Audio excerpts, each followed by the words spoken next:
choose of the different materials and markings that they want. Okay. So right now it's telling you they want the outer material scanned. So Oh, that's cool. Yeah. and the next thing they want is inner fabrics. Oh, this is pretty cool. So pre something like entry, would it just be kind of like experts reviewing it and then hoping that they were right? Yes, that is it before entry. It's almost one of those things, the more people that use it, the better it gets because it has more references. Nowadays, they're usually getting it right. It's pretty rare. I don't remember a single submission we've done with them in the last 2 or 3 years where I've disagreed with their findings. Oh, wow. Okay. Yeah, that's pretty good. And so they were only interested in running the pieces through the device that they genuinely thought could be real, or they were like on the fringe of thinking it was real or fake. But I asked them to please run the Chanel bag through because they were convinced it was fake, but I was in denial. I was like, I need to see for real. I need this technology to tell me it's fake. In good condition, that will resell for 5,000 to 8,000. Okay. 2 seconds later. Literally, as soon as I walked out of the door of the store, I immediately went on Etsy to see where I got this bag. The person that I bought it from, if you go to their page, they've now deleted their page completely. So I kind of think they knew what they were doing and they were scamming. And then when they scammed, they would delete the account and make a new one and do it again. So I'm not saying for certain it started at the Etsy seller, but I'm saying it's a little suspicious. The buyer was pretty sure the Dior saddlebag was fake, but he wanted to see for sure. And it was literally the one that was taking the longest. I feel like it was even tricking the device. Under review. So it's under review currently. Whoa. So it's going to take them a little bit more time. I'm kind of shook. Like, this one sort of got it hung up a little bit. They wanted a couple more images of the embossed logo area. So it's not unusual. But then it came back. Fake. Unidentified. Their nice way of saying that it's fake. Yeah. But this one put up a bit of a fight. Where's the other one? Yeah, it lasted longer in the ring. Maybe kind of it's harder. That's like the one if I was wearing it and someone tried to steal it, I'd be like, take it. Take it, it's mine. Yeah. The Fendi is authentic. Yeah. They gave it some result on that one. So we got to Period. The real. It was real. when they ask for things that older styles didn't have, so older ones actually didn't have it. So I'll just kind of take a photo of the area where it would be, and then they'll understand that, okay, it doesn't have it. Gucci came out with it. Thank goodness the Fendi bag from the Real and the Gucci bag from ThredUp were real. Yes. Do you know how awkward of a conversation I was going to have with ThredUp because of that? Whew. I want to say a huge thank you to Modicel for letting me come in and film there. It was not only really kind for them to let me come in and film, but they were also really nice to me, which whenever we're going somewhere to film with people we don't know, it's always a little bit like nerve-wracking because you don't know how they're going to be, but they were super kind and I had a really good time. I was just like asking them what their favorite bag in the store was the craziest thing they've ever seen, which by the way, they saw someone come in and buy 2 Birkins in one go. That's crazy. And they're also a good place if you're looking to buy a designer bag because they check everything over and they make sure it's actually authentic. It's like a safer place to purchase than how I did like on Etsy. Not saying people can't sell things on Etsy safely. I'm just saying like having the proper authentication and the proper process and expertise is important. And I'm pretty sure they sell bags also online. So if you're someone who's like a designer fanatic or whatever, make sure to check them out and thank you to them again for letting me film. Now, because I know nothing about designer items, I was curious to see what a designer fiend would think of these bags. What would they think of the Chanel bag that I thought was real that we now discovered is fake? Would the Dior saddlebag trick them? So I found a fellow YouTuber who absolutely loves designer bags. Their expertise is definitely designer items. I was like, hey, can I send you some real and fake designer bags and you tell me what you think of them and if you think they're real or not for a video? And she was like, yes. So everyone say a big thank you to Cassie for agreeing to be a part of this video. She doesn't know if they're real or fake, so she's going to take her best guess. And over on her YouTube channel, she shares a lot of tips and tricks with designer items as it pertains to real or fake or just the newest, hottest pieces. So after this video, make sure to check her out. But in this video, she's going to be helping us to see what a designer lover thinks of these bags. We have got this beige Gucci bag. It's an interesting one. leather. It's not really like a leather kind of finish that I think we see now a lot, but it does look like a very vintage style. The first call out Cassie had was that the leather doesn't look like the current leather that Gucci uses, but it could still be a vintage piece, which already on. A lot of the detail might make me think that this is fake because of like the explosive. I feel like that would be tucked inside, but also I feel like if this was a vintage bag, I wouldn't be surprised by that. Okay, so we have Also, peep the nails in this video. Are you kidding me? I love that frog nail. we've got the Gucci stamped label and the Gucci zip pull. Does this have a code Oh. underneath it? And it does. So even if it's a fake, they've attempted the date code. I think this might be real. I think this might be real, but it's just vintage. Okay, next you grab the Dior saddlebag that I know for a fact is for sure fake. Dior saddlebag, grained leather there. We have the D. We have the CDs down the side. All from the outside, I would think that this is real. Okay, the outside looks real. But there's something about the lining that's throwing me off a bit. In pursuit of the lining seeming a little bit weird, she went and grabbed her own real Dior saddlebag, which this is the exact reason we needed Cassie in this video, because she literally has the real bag. It's like the exact same, it's just the canvas version, and she's holding it side by side. So obviously, the fake is gonna stick out when you see the real one next to it. Okay, I'm gonna go with fake. I'm gonna go with fake on this one. Okay, next. I know that she's real.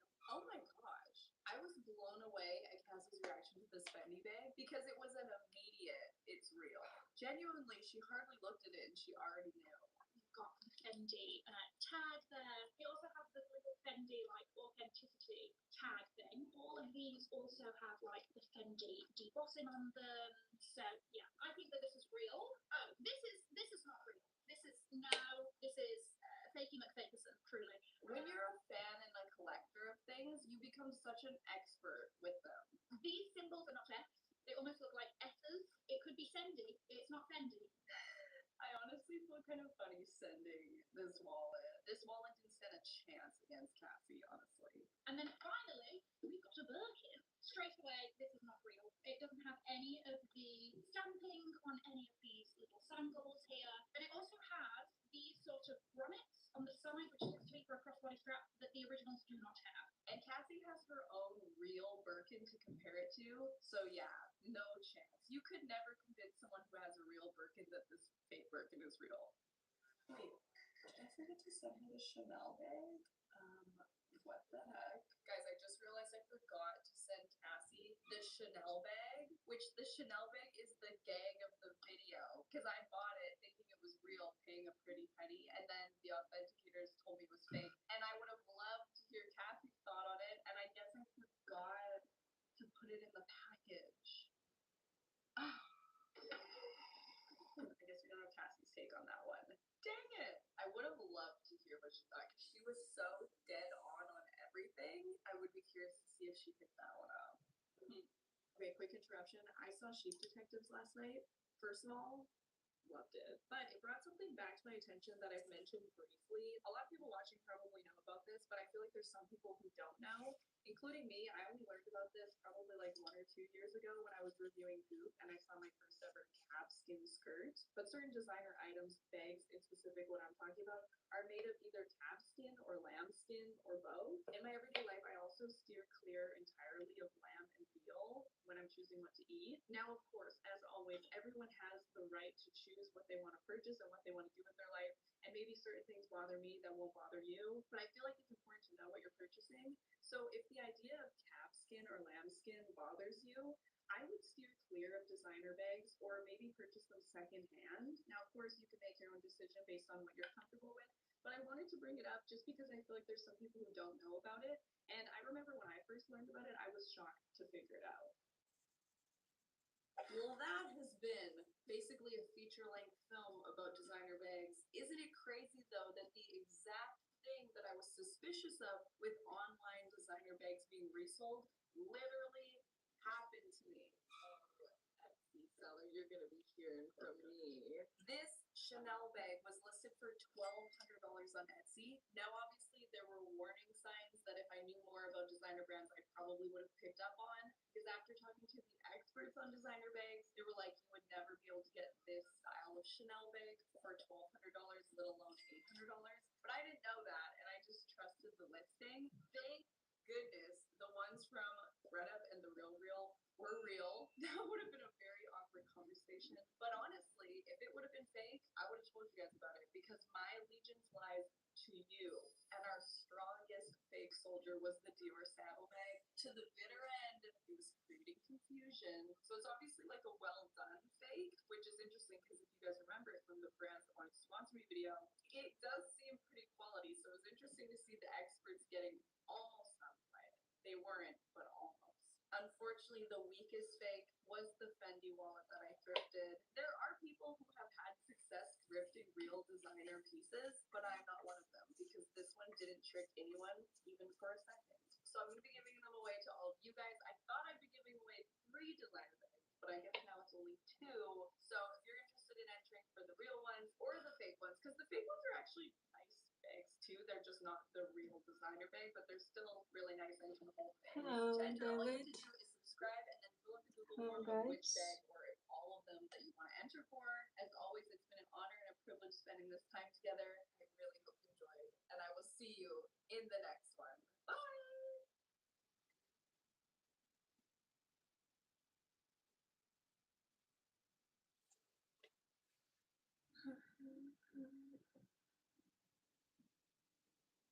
Wouldn't you want a gentle boyfriend too?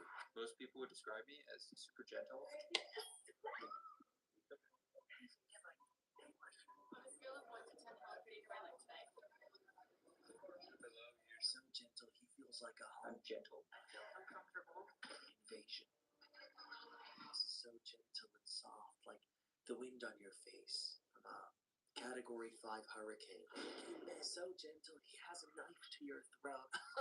As a joke.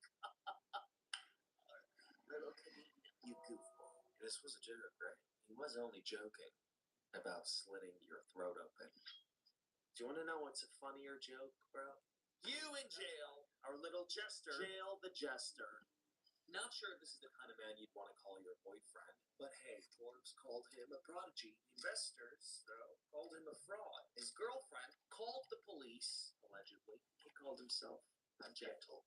This is the story of Ben Pasternak, the man who had spent most of his life writing his own story, crafting his own sort of global perception, the Forbes future, PR rollouts, and a whole lot of damage behind him swept under the carpet of Hurricane Ben until Evelyn Haw, where this alleged damage stops being about numbers and money and becomes human, a mark on her face. Before it was wreak havoc, someone else dealt with the damage. None of those occasions had people that really, cared for them.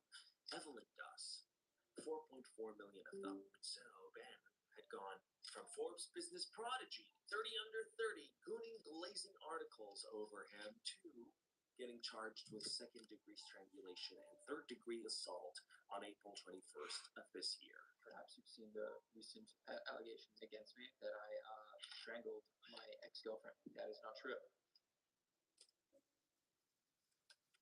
Bestie, please meet Draco Malfoy of LinkedIn, Ben Pasternak. Or actually, let me introduce you to the version of him that I believe the PR team tirelessly worked to make sure you'd meet first. Ben Pasternak.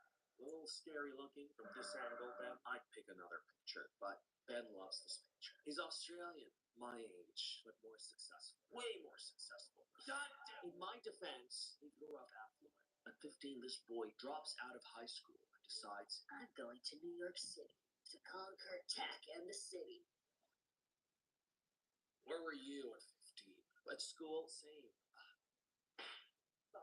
I dropped out of middle school, so I kind of sacrificed everything. If you don't sacrifice everything, the goal becomes the sacrifice. Now, if you're wondering, what kind of 15-year-old gonna move out their parents' house from Australia to New York City, of all cities, without a high school degree?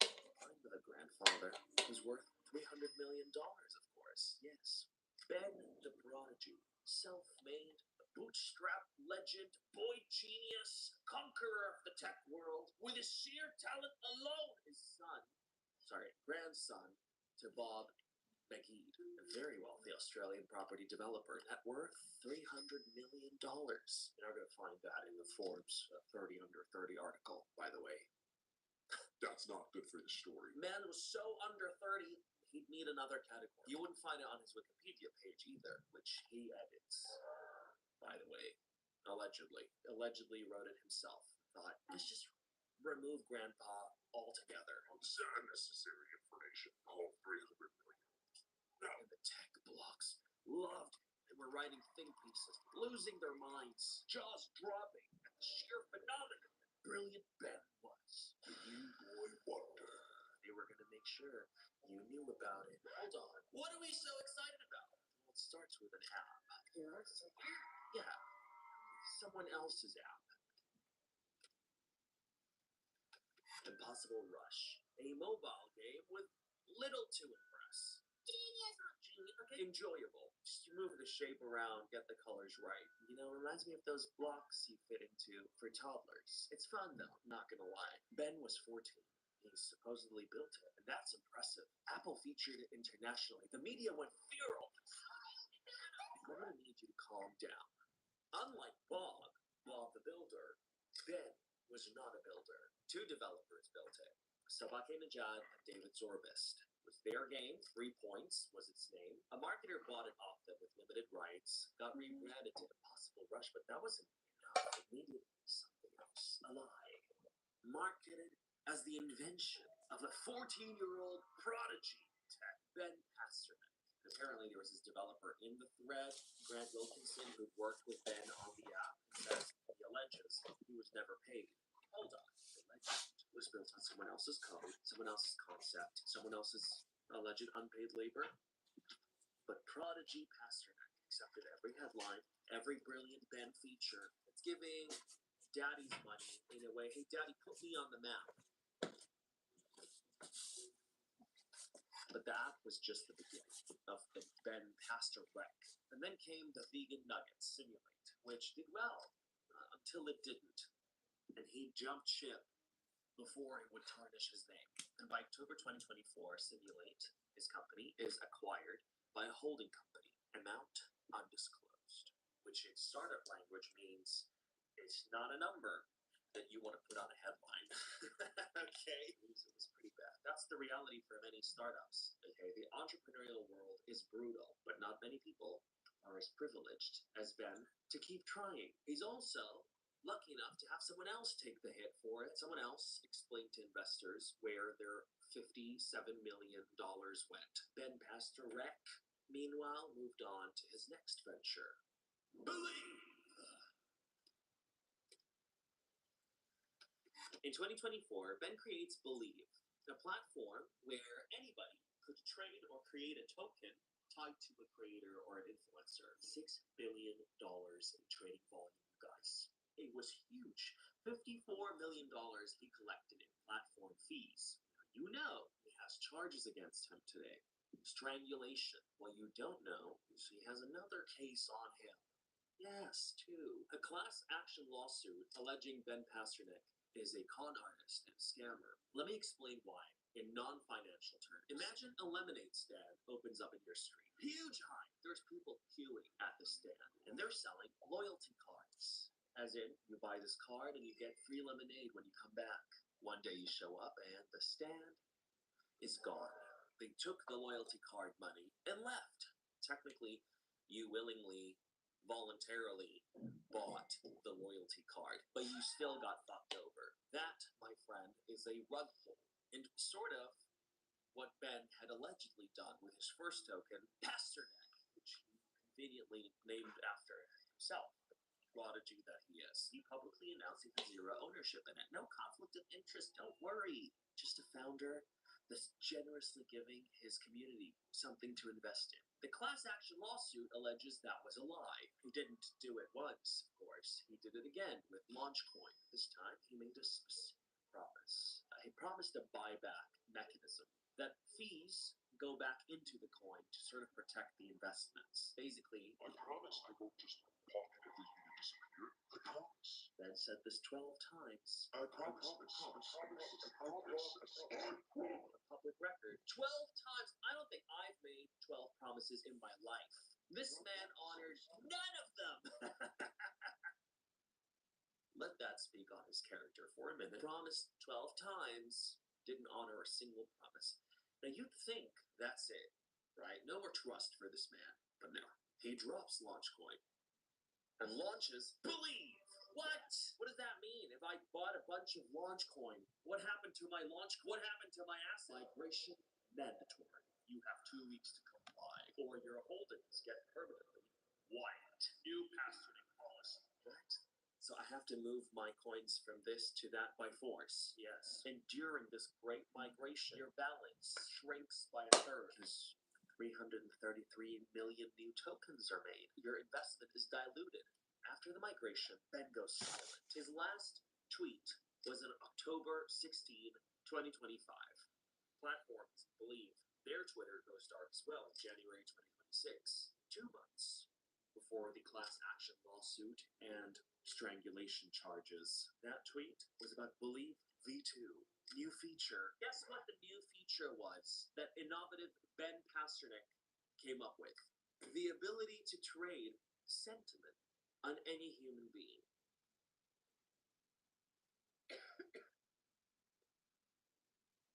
I'm sorry, what? Goodness gracious, that's fantastic. Whether you believe in them or don't, whether you like them or not, that you can trade. Financial markets, for people's reputations, their likability, and whether the world thinks they're worth anything or not. That was Ben's idea. How innovative. So this timeline brings us to March 2026 when this class action lawsuit is filed in the Southern District of New York. Simple complaint. We got played, but it's not about crypto coins. Okay? I'm getting a feeling, a hunch in my gut that says that this guy cannot be trusted. From the app he took credit for, to the glazing PR, to the vegan nuggets, to the empty promises, to the alleged money scheme. There's a bit of a pattern. You know, I don't know. We've cut people off for a lot less in our lives. And wait! And there's 2 lawsuits against you simultaneously. One of them civil, but federal. The other criminal. Bro, you either have really bad luck or something about you is just not right. I personally don't know many people who have a federal lawsuit against them for running an alleged money theft scheme. I have a simultaneous police case for strangulation on them. Forbes prodigy, they said. Next, Sam Altman. Scam Altman? Mark Zuckerberg? No, this is Mark Zucker borrow your money and ideas and never give them back. Okay? Ben may be innocent, but he's hiding, was hiding from the federal lawsuit in a bougie hotel, the Baccarat Hotel in Midtown Manhattan, allegedly with his ex-girlfriend. It was March 31, 2026. That day, when he was allegedly hiding from the first crime, was when he had allegedly committed You should the second. order some food.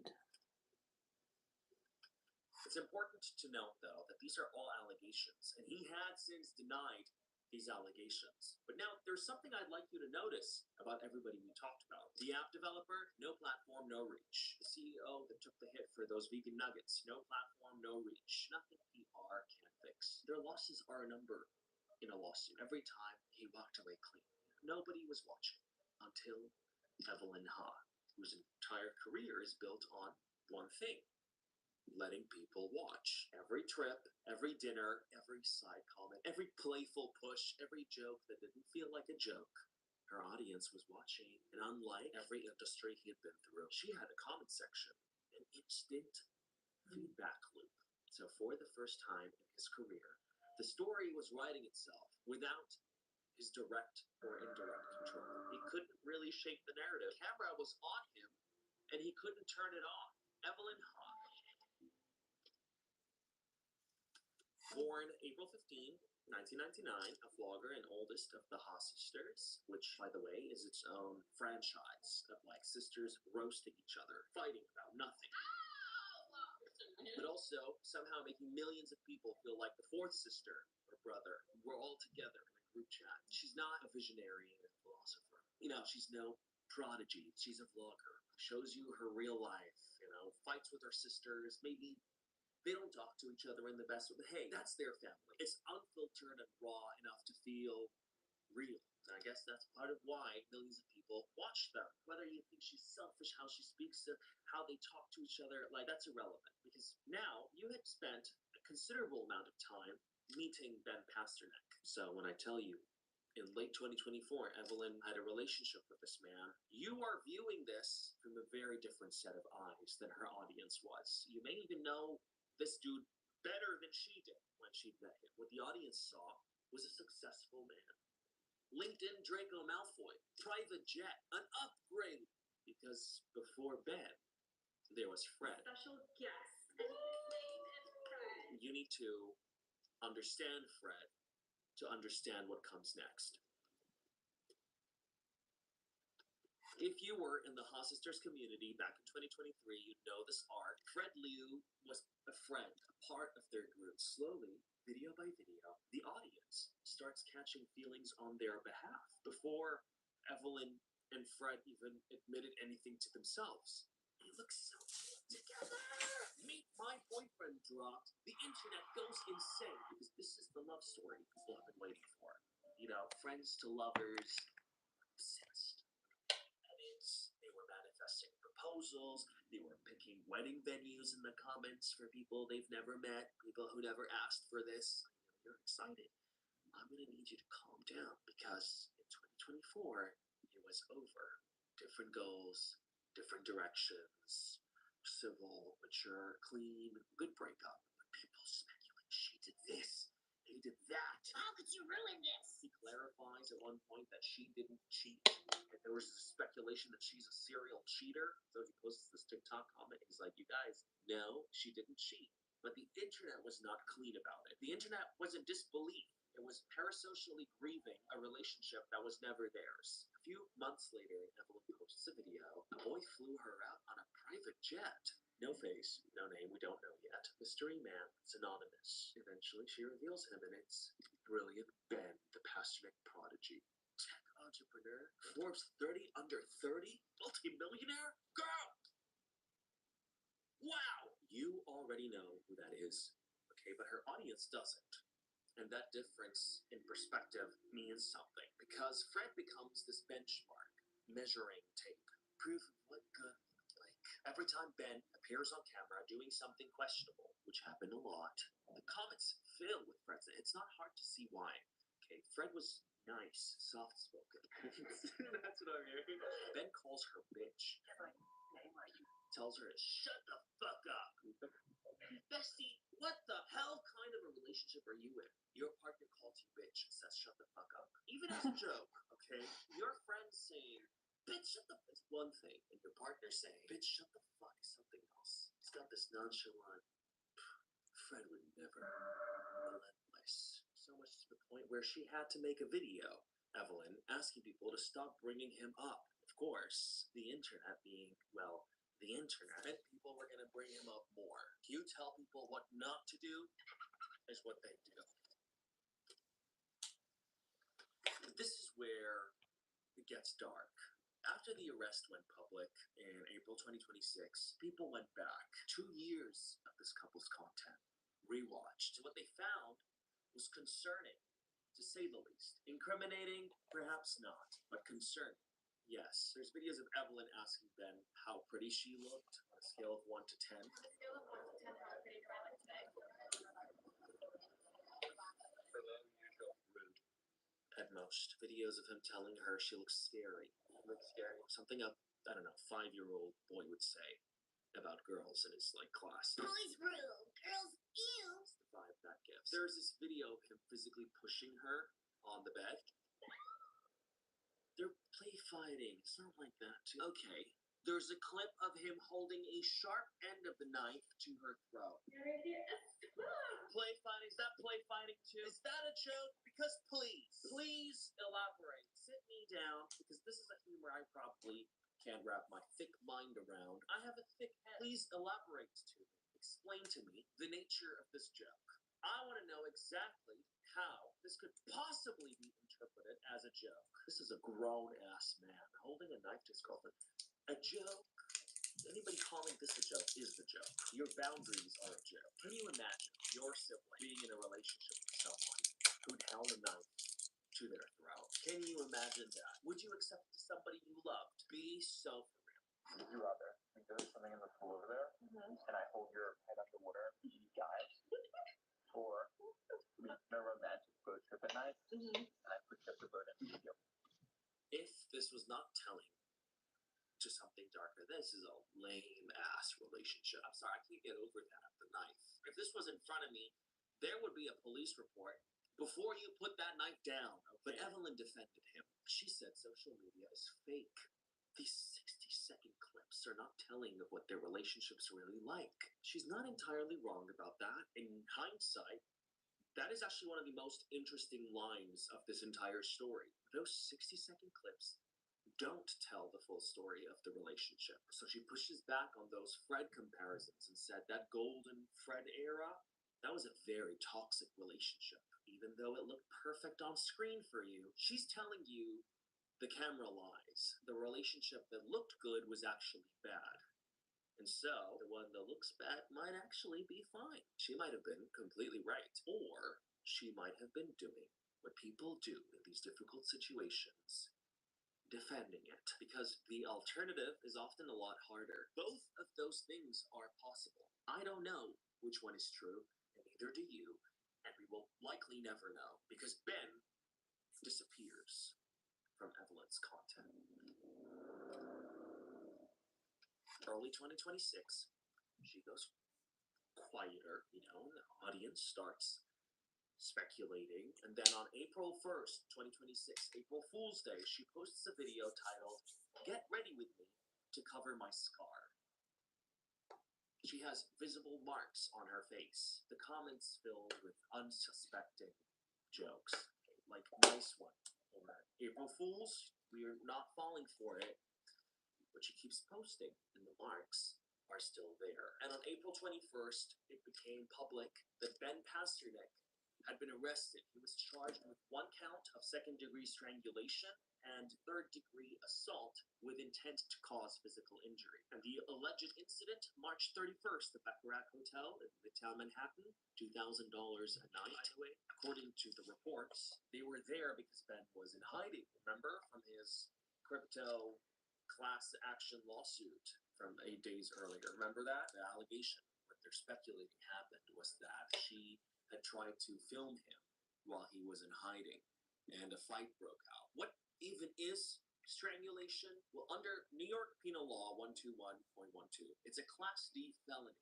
This is not a misdemeanor. This is a big deal. A felony means that the state is treating this as a serious crime. The crime being intentionally cutting off somebody's circulation by pressing on the throat or neck. The medical documentation reportedly included redness on the neck, throat pain, difficulty breathing. Courts treat strangulation very, very seriously because the research shows that this act, strangulation, is a very strong predictor of future lethal violence in these cases of, well, DV. And this charge could get him up to 7 years in prison. But he pleads not guilty. On April 23rd, Evelyn posts a video. I want you to listen carefully, not just to what she says, but to what she didn't. There's been serious boundaries that were crossed, and I decided to move away from that relationship for the sake of my safety and my well-being. Serious boundaries, safety, well-being. It's obviously somebody navigating an active legal case on legal advice. So for people saying, why didn't she come out and talk, make a statement? Well, she went to the law right away. And I think that's, the right thing to do rather than, go online, let me tell you all, like, what. But before we get into this mess, I need you to be able to hold two truths at the same time. What I'm about to walk you through is not something where you can just pick a side and call it done. The court does that. What we do is listen carefully without drawing conclusions. That said, we are 100% within our right to feel suspicious, right? To express, let's say, unease towards someone who we have now learned has a questionable character considering their past actions. But a few days after this arrest goes public, Ben posts a YouTube video. He denied strangling Evelyn. I have never strangled anyone in my entire life. He said he had never been physically aggressive. I'm not physically aggressive in any way at all. and described himself, and I quote, as super gentle. Most people would describe me as super gentle. Hold up, Super gentle. super gentle. We have a different understanding of the word gentle, I guess. Giving, I'm so humbled by a guy who pays a PR firm to go around publishing articles about his genius and humility since he was 15. Village. It's also giving, I'm an honest and trustworthy man, while there is a class action lawsuit waiting for you in the Southern District of New York about an alleged scam scheme. It's giving, I built this from nothing, self-made, by the grandson of the $300 million real estate developing magnate. So the Ben Pasternak brand has always been bridging the gap between what he says about himself and what the receipts say. Super gentle. I don't know, bro. But he then says that Evelyn was the abusive one in the relationship. Throughout my relationship with Evelyn, it started with control. She had concerns that, she's going to be abandoned for another girl. I had lots of female friends, and it started with, if you see this girl, I'm going to break up with you, or you have to pick me or them. And over time, I just basically wasn't allowed to see my friends, and I got more contained and cornered and isolated. When I, after these kind of like psychological threats, stuff like her threatening me, she resorted to being physical, hitting, pulling, scratching, all the things, digging her nails into me. He alleges his couples therapist had even recommended getting a restraining order against her. Our couples therapist had told me one-on-one that I should consider getting a restraining order against Evelyn. Your couples therapist said, get a restraining order?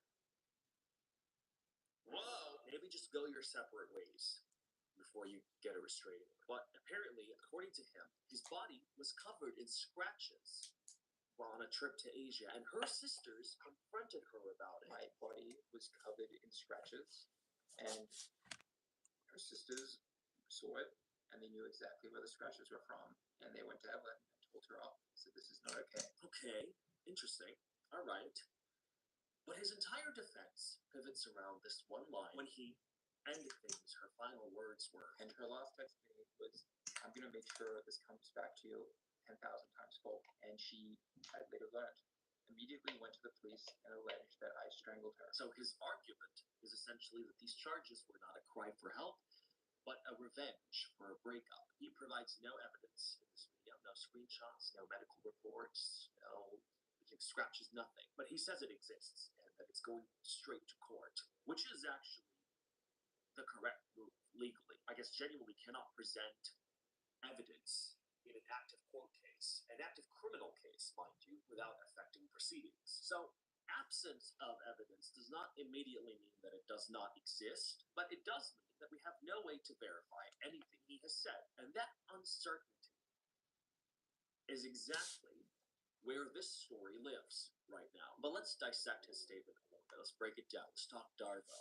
It's a common psychological pattern in these domestic violence contexts. Deny, attack, reverse victim, offender. Deny, I have never strangled anyone in my entire life. attack. Evelyn is a master manipulator, not to be trusted. She's being unfaithful in all of these relationships. Reverse victim offender. She would hit me or be physical with me. I'm the real victim. She abused me. I need protection. Darvo describes behavior. It does not determine guilt. The pattern fitting does not automatically mean that this person is lying. It just gives you a lens. What you do with that lens is up to you. Do we view the entire story from the larger context of his character that we've covered earlier in the video? Not to be trusted. Does she have a class action lawsuit about her? About her not being trusted like you do? It's important to still be mindful though. Okay? This is a very complex situation. Honestly, it is genuinely impossible to weigh in on this without risking harm in one direction or the other. If I say I believe he's lying, I am potentially denying a male victim of abuse his right to be heard. If men experience abuse, it's real. There's no specific look to an abuser. If I say that I believe him, then I am potentially helping a man with an active strangulation charge shift blame onto the woman he had allegedly hurt using a narrative, Darvo, that had been historically weaponized against women in these particular domestic violence contexts for decades. And neither of those outcomes is acceptable. So I'm going to do the thing the internet hates the most. I don't know.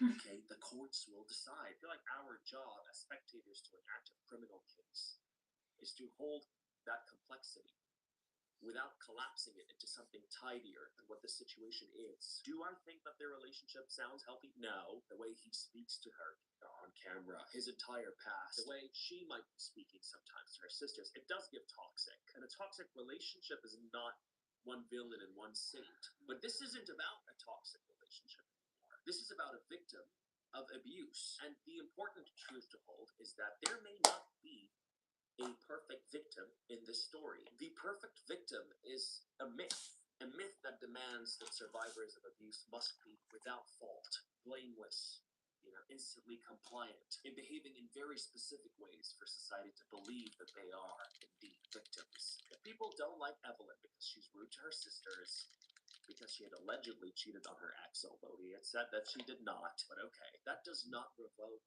her victimhood to abuse. You don't need to be a perfect victim to be a victim of abuse. In a twisted way, I guess the same could be said about Ben. His kind of scammy, untrustworthy past does not remove from his potential to have been abused. Naturally, though, it does weaken his argument in the public's eye.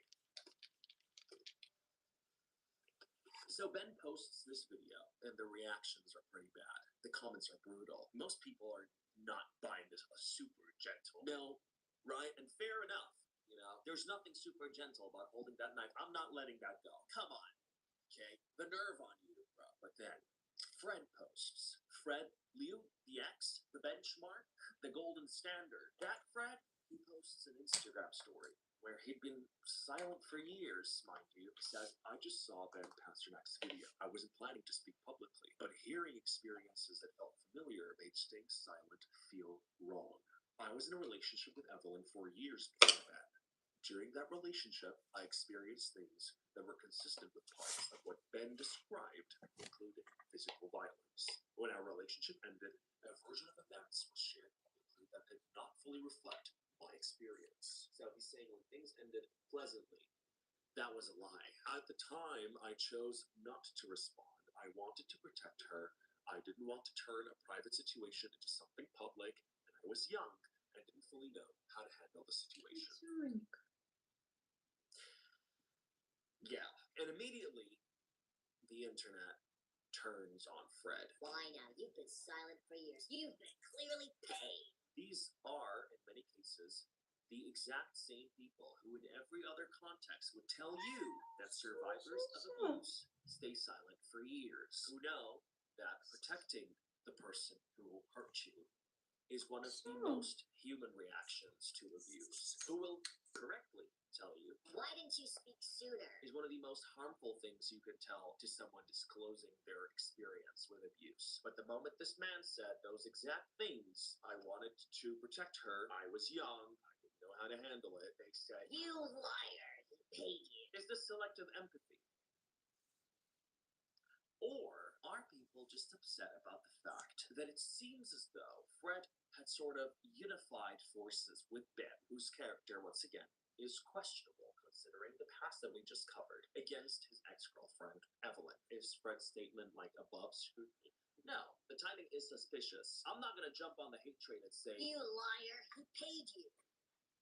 no, I understand where that's coming from, with Ben having an alleged affection for controlling the narrative, called the articles gooning over him. I will not make those assumptions. I will say, however, that the timing was a choice. Fred's statement surfaces hours after Ben's video. He previously gave the impression that their breakup was amicable, was cute, they were good, and now there's questions about his own behavior in the relationship.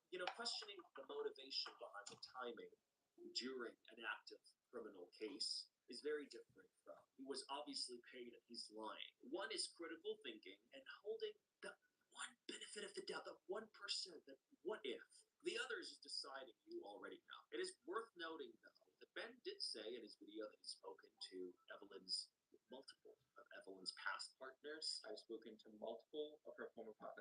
is a former partner, right? And Fred's statement said he saw Ben's video and then felt he had to respond. So those two accounts, they don't fully align. Ben implies it was coordination.